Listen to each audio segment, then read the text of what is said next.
A Agência Nacional de Vigilância Sanitária, Anvisa, autorizou o início do ensaio clínico do medicamento oral contra a dengue.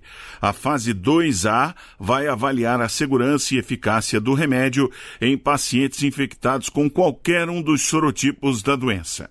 A dengue é transmitida pela picada da fêmea infectada do mosquito Aedes aegypti.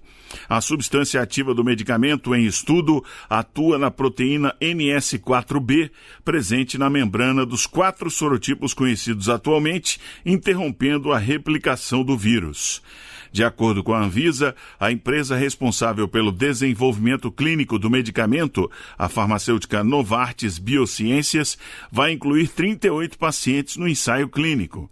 Eles serão recrutados em centros de pesquisa clínica localizados em Brasília, Distrito Federal, Sorocaba e São José do Rio Preto, em São Paulo, Manaus, no Amazonas e Rio de Janeiro. Os pacientes serão divididos de forma aleatória em 2 grupos. Um receberá o medicamento e outro grupo tomará um placebo, substância com aparência exata de um medicamento real, mas composta por ingredientes como amido e açúcar. A Anvisa reforça que a aprovação do ensaio clínico representa um passo importante para encontrar novas alternativas no tratamento da dengue. O Supremo Tribunal Federal, o STF, formou maioria de votos para proibir revistas íntimas vexatórias nos presídios, para evitar a entrada de drogas, armas e celulares. Apesar do placar de 6 votos a 5, o julgamento foi suspenso por um pedido de destaque feito pelo ministro Alexandre de Moraes. Dessa forma, o julgamento virtual sobre o caso será retomado no plenário físico da Corte. A data ainda será definida. O julgamento começou em 2016 e já foi suspenso outras vezes por diversos pedidos de vista. O caso voltou à tona com o voto do ministro Cristiano Zanin, que também interrompeu o julgamento em maio deste ano com um pedido de mais tempo para analisar o processo. No voto proferido, Zanin acompanhou o relator ministro Edson Fachin para vetar as revistas vexatórias. Em seguida, a análise do caso foi suspensa novamente. A Corte julga um recurso do Ministério Público para reverter a absolvição de uma mulher flagrada tentando entrar em um presídio de Porto Alegre com 96 gramas de maconha que estavam enrolados em um preservativo e acondicionados na vagina. Na primeira instância, ela foi condenada, mas a Defensoria Pública recorreu ao Tribunal de Justiça do Rio Grande do Sul, o TJRS, que absolveu por entender que o procedimento de revista íntima foi ilegal. Em 2020, o relator do caso, o ministro Edson Fachin, votou pela ilegalidade da busca íntima.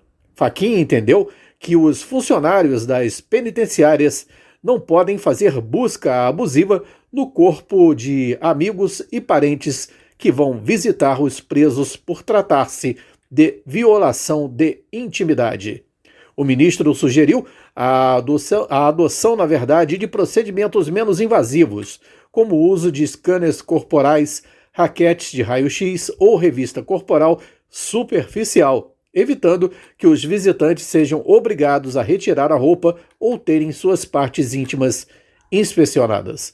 O entendimento foi seguido pelos ministros Luiz Roberto Barroso, Gilmar Mendes, Carmen Lúcia e Rosa Weber, atualmente aposentada. Em seguida, Alexandre de Moraes abriu divergência e votou a favor da revista. Moraes concordou que há um grande número de casos de revistas íntimas vexatórias. No entanto, o ministro entendeu que a revista íntima não pode ser sempre definida como degradante, de forma automática e sem análise caso a caso. sob a pena de colocar em risco a segurança dos presídios. O voto foi seguido pelos ministros Dias Toffoli, Nunes Marques e Andrés Mendonça. Da Global Serviços Comerciais, Gilvan Costa. Produção de motocicletas dispara no país. Entre janeiro e setembro foram fabricadas 1.323.000 unidades no Polo Industrial de Manaus, que concentra quase 100% da indústria nacional. O número de motos produzidas é 11% mais alto que no mesmo período de 2023 e o maior em 12 anos. Os dados foram divulgados pela Associação dos Fabricantes de Motocicletas e Similares, a Abraciclo.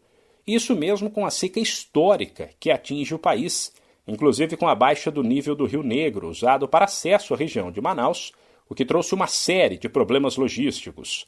Especialistas citam a melhora da economia, com o aumento do emprego e da renda, a necessidade de muita gente fugir do trânsito das grandes cidades e o trabalho por aplicativo, como algumas das causas do crescimento do setor de motocicletas. A tendência é que a produção feche o ano acima de 1.700.000 unidades, 9% a mais que em 2023. Da Rádio 2, Humberto Ferretti. Sobradinho Restaurante Grill e Pizza. Há mais de 20 anos na Avenida Alberto Braune 98, centro de Nova Friburgo. Refeições deliciosas de segunda a sábado, com atendimento especial para empresas. Destaques: prato executivo com guaravita grátis e self-service com churrasco. No fim do dia, pizzas artesanais com massa de aipim. Pagamento por cartões ou Pix.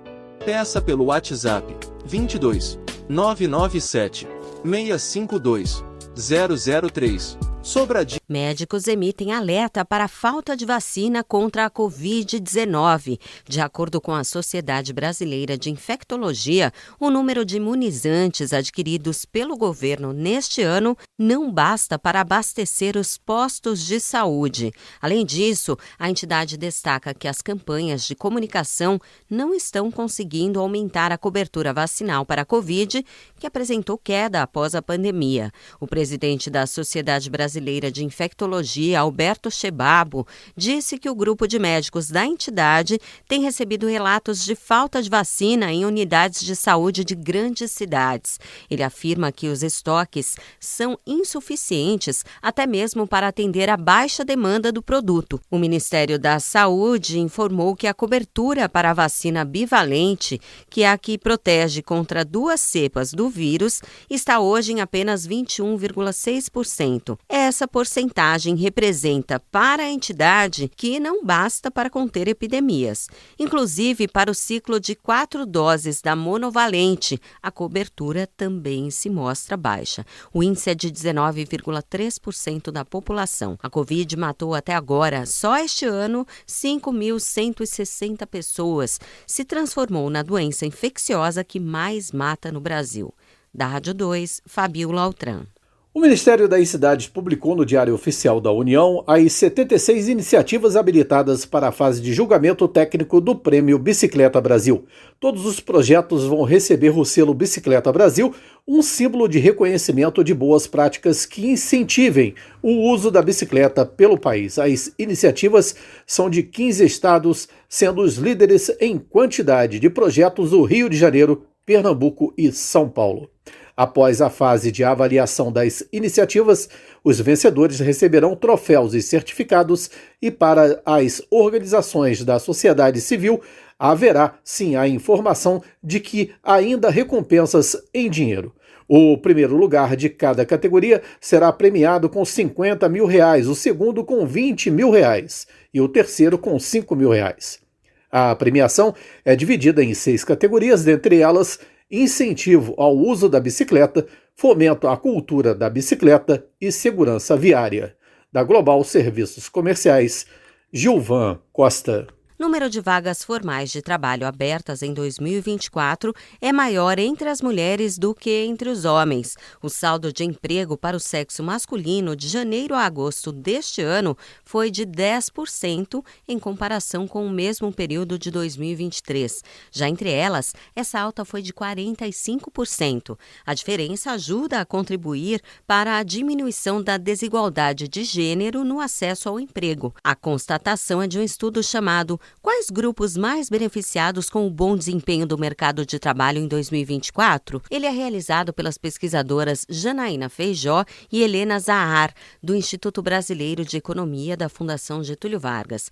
As especialistas concluíram que o crescimento expressivo no saldo feminino gerou uma mudança na composição do saldo total, fazendo com que ele ficasse menos desigual. O número de postos de trabalho com carteira assinada entre os homens foi de 841.273 no ano passado para quase 926.300 este ano. Já entre as mulheres que conseguiram emprego formal, esse número saltou de 551.237 para cerca de 800.270.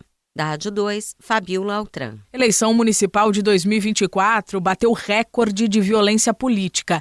Entre julho e setembro deste ano, foram 338 episódios, o maior número desde 2019, início da série do Observatório de Violência Política e Eleitoral no Brasil, da Universidade Federal do Estado do Rio de Janeiro. Na comparação com 2022, ano de eleição para presidente, governadores e deputados estaduais e federais, o aumento é significativo. No mesmo período daquele ano, foram 263 casos de violência política no país. Vale destacar que o período analisado de julho a setembro corresponde à fase de definição de candidaturas e de campanha eleitoral formal. Segundo o observatório, houve casos esse ano em todas as unidades da federação, com exceção do Distrito Federal, que não tem eleições municipais. O estado com maior número de agressões políticas entre junho e setembro deste ano foi São Paulo, com 58 episódios, seguido do Rio de Janeiro, com 47. Bahia, Ceará e Paraíba empatam em terceiro lugar, com 23 casos cada. Vale ressaltar que o estudo em questão considera agressões contra pré-candidatos, candidatos, ocupantes e ex-ocupantes dos cargos públicos, sem considerar casos envolvendo eleitores.